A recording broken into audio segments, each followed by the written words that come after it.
Hello mga kabisik, ayan, so meron tayo dito Euro 150 Udang Hari. So check natin yung kanyang stator, no? Halimbawa napansin mo na wala nang charging ang iyong regulator, hindi na nakakapag-charge yung regulator mo, no? Siyempre, nalulubat na yung battery mo at akala mo regulator. Pero check mo muna yung supply ng regulator mo kung meron, yung charging coil at saka lighting coil. Kung wala, siyempre buksan mo na yung stator mo at i-check mo kung ano nangyari sa stator. At for sure, ito ay nasunog na.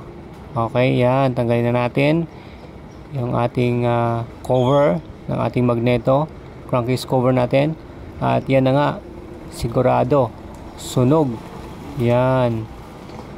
Grabe, ano? Lahat ng kanyang coil ay sunog.